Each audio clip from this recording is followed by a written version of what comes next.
Police वालों के सामने एक बार खम ठोंकने के बाद दोबारा बुज़दिली या घबराहट का इजहार मुनासिब नहीं था। मैंने बड़ी खूबसूरती से बात बनाते हुए गंभीर लहजे में कहा, चिंता किस बात की गुरु, चिंता वो करे जिसने कोई पाप किया हो, दोषी हो। हम तो देवी देवताओं के भक्ति करने वाले हैं। अच्छा बोलने लगा है। सीताराम मुस्कुराया। इसी तरह चहता कर। रास्ते में हमारे दरमियान इसी किस्म की बात होती रही। इंस्पेक्टर हमारे तेवर भी देख चुका था। उसे सीताराम की शक्ति का भी अंदाजा हो चुका था। इसलिए उसने सिपाहियों को मना कर दिया था कि वो रास्ते में खामोश ही रहें। मैं महसूस कर रहा था कि हमारी बातें सुनकर दोनों पुलिस वाले बार बार कसमसा कर पहलू बदल रहे थे, लेकिन उन्होंने गर्मी दिखाने की हिमाकत नहीं की थी। हमें उस वक्त एक मजिस्ट्रेट के सामने पेश करके 4 रोज का रिमांड हासिल कर लिया गया। मजिस्ट्रेट हिंदू था, इसलिए उसने पुलिस के इसरार के बावजूद रिमांड की मुद्दत बढ़ाने की बात नहीं मानी थी। इंस्पेक्टर दिल मिलाकर रह गया। कोतवाली पहुंचकर वैन रुकी तो मैं सीताराम का हाथ थाम कर नीचे उतरा। बहुत सारे राहगीरों की नजरें हमारी सिमत उठने लगी। मैंने नजरें फेर ली। इंस्पेक्टर के हुक्म पर हमें सलाखों के कटहरे के पीछे पहुंचा दिया गया। सीताराम ने हवालात में पहुंचकर इस तरह सुकून का लंबा सांस लिया जैसे उसे अपनी गुमशुदा मंजिल मिल गई हो। फिर उसने एक लम्हे के लिए माहौल का जायजा लिया और आलती पालती मारकर नंगे फर्श पर बैठ गया। 2 घंटे बाद एक डीएसपी सीना ताने बेद हिलाता कोतवाली पहुंचा तो सारा मातहत अमला चौकस नजर आने लगा। हमें हवालात से निकालकर उसके सामने एक कमरे में पेश किया गया। 4 संतरी बंदूकें तारने हमारी पुश्त पर तैनात थे, लेकिन सीताराम के चेहरे पर किसी किस्म की परेशानी के तासुरात नहीं थे। मैं भी खुद को निडर जाहिर करने की कोशिश करता रहा। डीएसपी सूरत शक्ल से ही सख्त गीर तबीयत का मालिक नजर आ रहा था। पुलिस इंस्पेक्टर भी उसके बराबर हाथ बांधे खड़ा था। डीएसपी बड़ी देर तक बारी बारी हम दोनों को घूरता रहा। शायद हमें अपनी दहशत से मरूब करने की कोशिश कर रहा था। सीताराम ने खुद से गुफ्तगू की पहल करने में गलती नहीं की, लेकिन उसकी नजरें भी डीएसपी के चेहरे पर ही मरकूज थीं। पुजारी पन्नालाल को जानते हो? डीएसपी ने, जिसका नाम कैलाश नाथ था, गुफ्तगू का आगाज किया। उसका लहजा तीखा और धमकी आमेज था। हाँ, वो हमारा पुराना सेवक है। सीताराम ने बड़े इत्मीनान से जवाब दिया। कोई पुरानी दुश्मनी थी उसके साथ? कैलाश नाथ ने तेवर बदलकर दूसरा सवाल किया। हम पंडित पुजारियों के दरमियान कोई दुश्मनी नहीं होती, सीताराम ने नरमी से कहा। दुश्मनी वहां जन्म लेती है जहां मन में कोई खोट हो, मनुष्य को कोई लालच हो। जो जीवन त्याग देते हैं उन्हें दुनिया वालों से क्या लेना देना। तुमने पन्नालाल पर कातिलाना हमला क्यों किया था? इंस्पेक्टर बोल चुका है अपनी जुबान। सीताराम ने इंस्पेक्टर को नफरत से घूर कर जवाब दिया। सच क्या है और झूठ कौन बोल रहा है, अब इसका फैसला अदालत ही करेगी। तुमने मेरे सवाल का जवाब नहीं दिया। कैलाश ने बैद झटक कर कदरे सख्त लहजा इख्तियार किया। डॉक्टरी रिपोर्ट के मुताबिक तुमने पुजारी पन्नालाल के चेहरे पर तेजाब फेंका था। खुद उसने भी यही रिपोर्ट दर्ज करवाई है। उसने तेजाब फेंकने का कारण भी जरूर बताया होगा। सीताराम मुस्कुरा दिया। फिर यकलख्त उसके लहजे में करख्तरी आ गई। हमारा समय बर्बाद मत करो महाशय, हमें जो कहना है अब अदालत ही में कहेंगे। तुम दोनों आदि मुजरिम मालूम होते हो, शराफत से जबान नहीं खोलोगे क्यों? सीताराम ने कोई जवाब नहीं दिया। गुस्से से निचला होंठ काटने लगा। तुम कुछ भी कर लो जोगी महाराज, मगर सजा से नहीं बच सकोगे। कैलाशनाथ अल्फाज चबाते हुए तंजिया अंदाज में गुस्सा दिलाने की कोशिश करने लगा। सीताराम खामोश ही रहा, लेकिन उसकी नजरें बदस्तूर डीएसपी के चेहरे पर जमी रहीं। तुम बयान नहीं दोगे तो हम अपना मनपसंद बयान लिखकर तुम्हारा अंगूठा लगवाने की शक्ति भी रखते हैं, कैलाशनाथ ने बिगड़े हुए तेवर से कहा। सुना तुमने मैंने क्या कहा? शक्ति की बातें मत कर मूर्ख। सीताराम ने तुर्की बा तुर्की जवाब दिया। बात अगर शक्ति की शुरू की गई तो फिर तेरी लुटिया भी डूब जाएगी। जोगी सीताराम की आंखें चारों ओर देखने की शक्ति रखती हैं। अगर मेरी जबान अदालत में खुल गई, मोहनी का नाम दरमियान में आ गया तो एक नया तमाशा उठ खड़ा होगा। मोहनी का नाम सीताराम की जबान से सुनकर कैलाशनाथ समुंदर की झाग की तरह बैठने लगा। उसने इंस्पेक्टर और चारों संतरियों को बाहर जाने का इशारा किया। फिर जब कमरे में हम तीनों रह गए तो कैलाशनाथ ने अपना सर्विस रिवॉल्वर निकालकर तेजी से उठते हुए बड़े शफाक लहजे में सीताराम को मुखातिब किया। तुम किस मोहनी की बात कर रहे हो? उसी सुंदर नार की जिसका तेरे साथ नाजायज संबंध था, सीताराम ने मायनी फ्रेज अंदाज में कहा।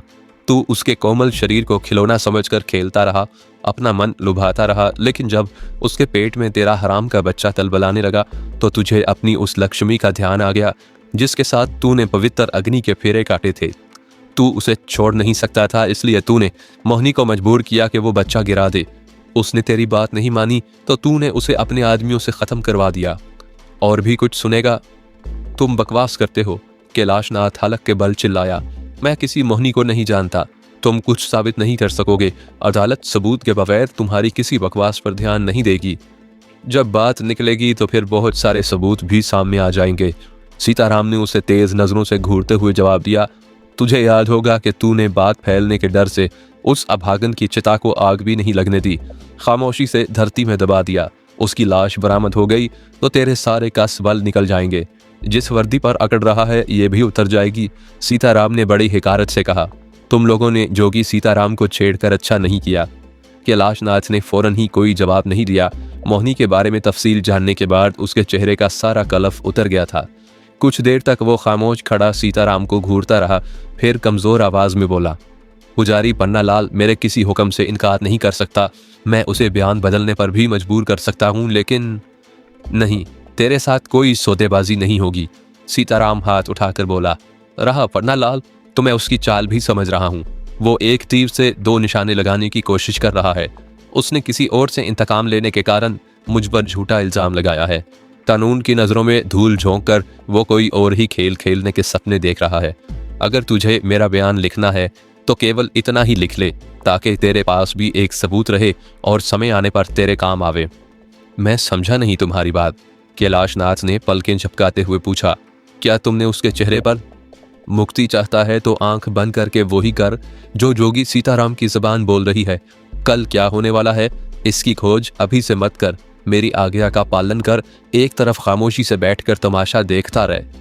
जब मेरी बात समझ आए तो फिर दरमियान में कूद पड़ना, तेरी तरक्की भी हो जाएगी। सीताराम ने डीएसपी कैलाशनाथ की निजी जिंदगी का एक कमजोर पहलू तलाश कर लिया था। ये मेरे लिए कोई ताज्जुब खेज बात नहीं थी। मैं जानता था कि वो दिलों में झांक कर अंदर की बातें कंगालने की ताकत रखता था, लेकिन जो कुछ वो पुजारी पन्नालाल के बारे में कह रहा था वो बात मेरी समझ में नहीं आ सकी। शायद इसलिए कि मैंने अपनी नज़रों से सीताराम को एक शीशनाग का सर चबाते और पन्नालाल के मुंह पर थूकते देखा था। कैलाशनाथ की गोट फंस चुकी थी। वो एक घाघ पुलिस ऑफिसर था।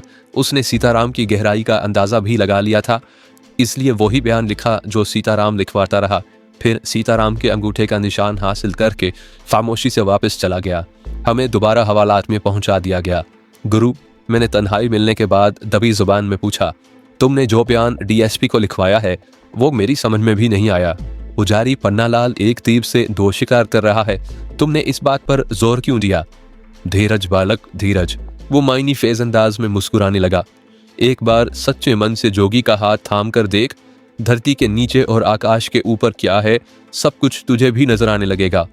मैं होठ चबा कर रह गया। सीताराम भी पांव पसार कर इत्मीनान से लेट गया। दोपहर को हमें खाना दिया गया, लेकिन सीताराम ने खाने से इनकार कर दिया। रात के खाने को भी उसने ठोकर मारकर उलट दिया। मुझे भी भूखा रहना पड़ा। उसकी बातें मेरी समझ में नहीं आ रही थी। सीताराम किसी गहरी सोच में गर्क था, इसलिए मैंने उसे कुरेदना मुनासिब नहीं समझा। अलबत्ता मेरा जहन बार बार मुझे यकीन दिलाने की कोशिश कर रहा था कि वो कोई खतरनाक जाल बुनने में मसरूफ़ है। रात भीगने लगी तो सीताराम के खराटों की आवाज़ हवालात में गूंजने लगी। वो कंबल ताने बड़े सुकून से सो रहा था।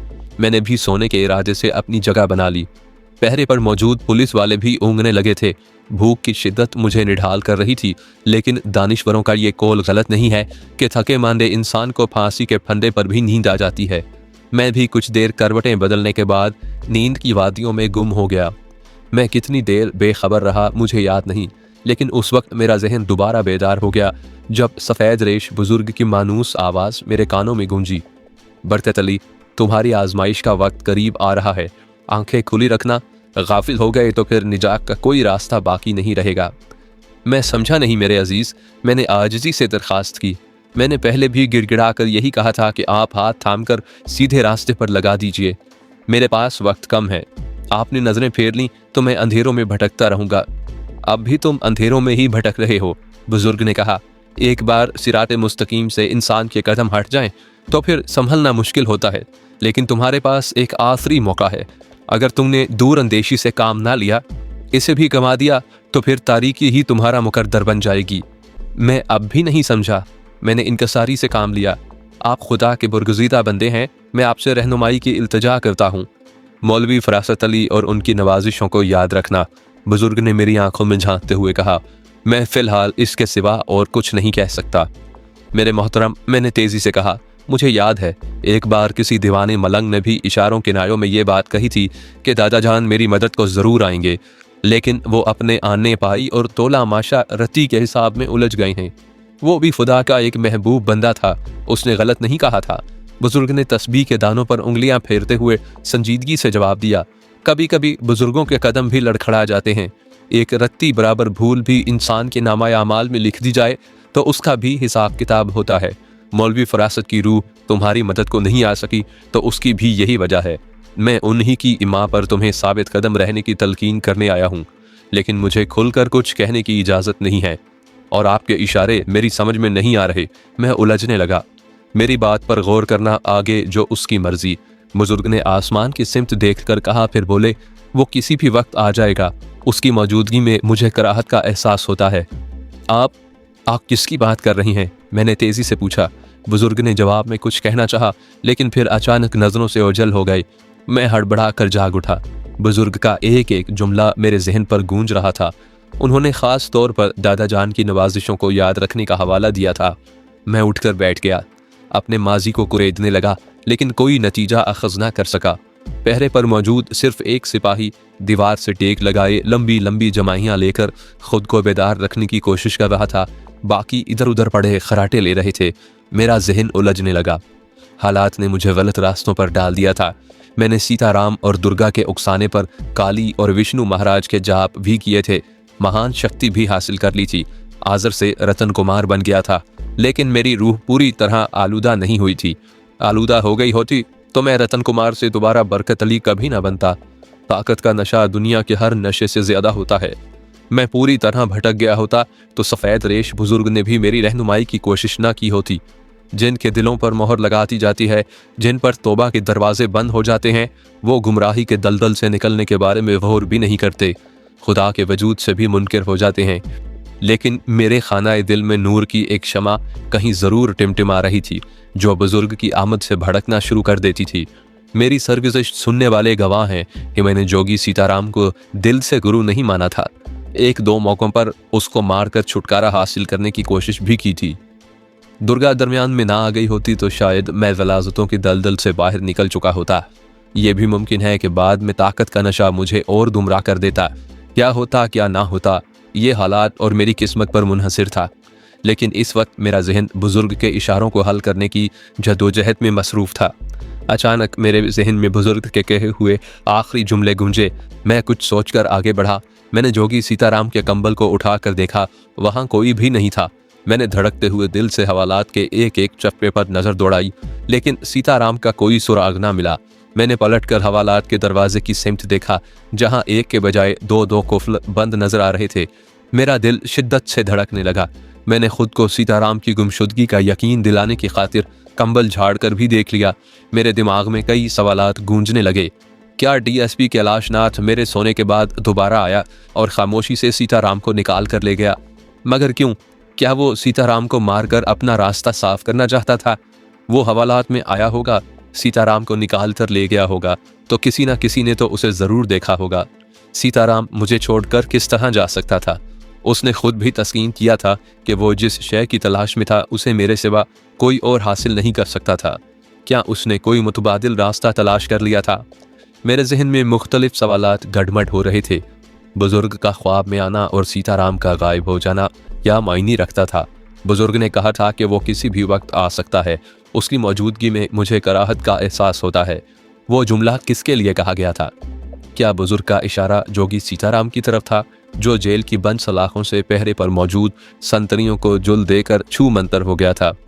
मैं इन्हीं ख्यालात से उलझ रहा था जब मैंने अपने दाएं जानिब कोई काली सी शय सरसराते देखी। मैं तेजी से पलटा। मेरी आंखों की पुतलियां साकित हो गईं। दिल की धड़कनें तेज से तेज तर होने लगीं। वही स्याह नाग जिसे मैंने सीताराम की हाथों लुकमाए अजल होते देखा था, बड़ी तेजी से बल खाता हुआ कंबल के अंदर जा रहा था। फिर जब वो पूरी तरह कंबल में दाखिल हो गया तो मैंने कंबल को फूलते देखा। मैं अभी हालात के इसरार को समझने की तगोदो कर रहा था जब कंबल से सीताराम ने सर बाहर निकाल कर मुझे तेज नजरों से घूरा उसकी आंखों में चिंगारियां चटक रही थीं। तू कब से जाग रहा है? उसने सरसराते लहजे में दरियाफ्त किया। शायद इस वक्त उसे मेरा जागना अच्छा नहीं लगा था। मच्छर परेशान कर रहे थे गुरु, इसलिए आंख खुल गई। मैंने दरोग गोई से काम लिया। सो जा लेट कर, सीताराम ने जमाई लेते हुए तल्ख लहजे में कहा। खुद भी जाग रहा है और मेरी नींद भी खराब कर रहा है। मच्छर काट रहे हैं तो कंबल में मुंह ढांप कर दुबक जा। सीताराम के लहजे में ऐसी काट थी कि मुझे दूसरी कोई बात करने की हिम्मत नहीं हुई। मैंने लेट कर कंबल चेहरे तक तान लिया, लेकिन मेरा जहन जागता रहा।